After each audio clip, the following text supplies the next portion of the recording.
Donc bonjour, je m'appelle Caroline Gabot et je suis la réalisatrice de la série Maman Solo. Mon rêve c'était de devenir réalisatrice.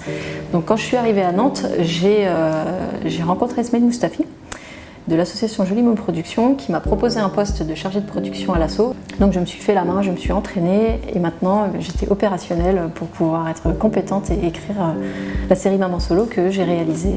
Donc le projet est né, on va dire au début bien sûr, de mon expérience personnelle puisque j'ai été une mère célibataire pendant de nombreuses années.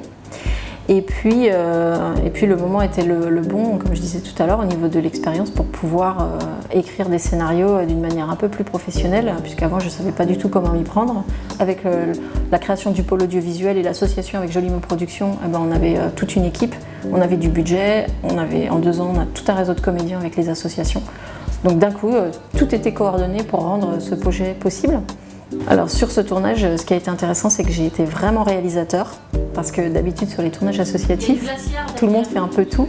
Donc moi, des fois, je suis réal par défaut parce qu'il n'y a pas de réal. Je fais en même temps script, en même temps je m'occupe des costumes, en même temps je fais de la régie ou du café. Donc tout le monde fait un peu tout. Grâce au pôle, le fait d'avoir tous ces postes, plein de postes clés suivis de plein de postes d'assistants. J'ai eu une super assistant réal, merci Louisiane. Donc toutes ces choses en fait ont fait que le travail a été pré-mâché.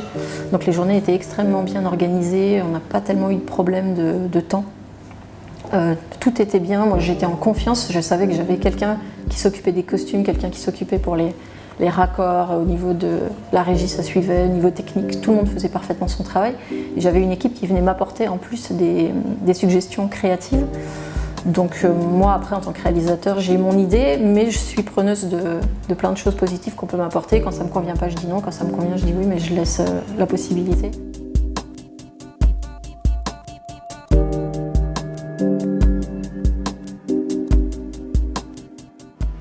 On dit de moi que j'ai perdu mon âme, qu'il n'y a plus que les bistrots comme celle de mes discours, que je joue du plat pour assurer la manne, que les feux de ma rampe s'éteignent chaque jour, chacun y va. L'avantage qu'il y a eu à travailler sur Maman Solo, c'est vrai que ça a été la coproduction entre le pôle et Joli Môme, puisque avec les films de Joli Môme, donc on atteignait un certain niveau, mais on était un peu bloqué par des moyens, notamment financiers et d'autres moyens.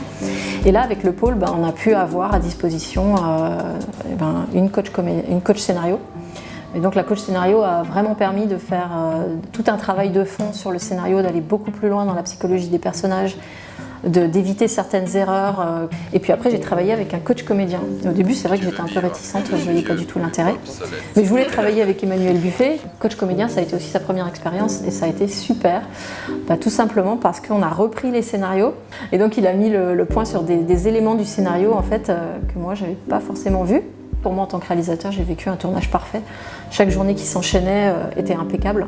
Et les journées qui terminaient en retard, ça se passait aussi parce que les techniciens proposaient des choses comme des travelling qui n'étaient pas prévus au départ, qui ont été proposés par les techniciens et qui sont venus apporter une vraie valeur ajoutée esthétique au projet. J'étais très très contente. Mon ambition, c'est de faire quelque chose le plus professionnel possible. Et je pense qu'avec le tournage, tout le monde est très optimiste sur la qualité des images qu'on a pu produire. Je pense que les scénarios ont du fond, qui est pour moi un élément important de la réussite de quelque chose. J'aimerais que la série trouve son public de manière à ce qu'elle trouve une suite, parce que je pense que le sujet des mamans célibataires à l'heure actuelle, c'est surtout le sujet des femmes à l'heure actuelle. Qu'est-ce que les femmes pensent et comment elles se positionnent par rapport à leur relation de couple et par rapport à la construction d'une famille, sachant qu'on est quand même maintenant une génération de... Beaucoup de parents sont divorcés, beaucoup de familles recomposées, donc c'est un vrai sujet d'actualité. Et j'aimerais que la série trouve son public pour ensuite trouver des financements pour pouvoir continuer à écrire des épisodes, raconter des histoires, raconter des moments d'émotion, faire rire les gens. Je voudrais remercier tous les comédiens qui ont tous travaillé bénévolement. Et les comédiens, c'est l'âme d'un film, c'est l'âme d'une série. Et toutes les personnes du pôle, j'ai travaillé à créer le pôle. Et je suis très contente de voir que les choses vivent, que ça permet de concrétiser des projets, de raconter des histoires. Ça apporte beaucoup de choses positives.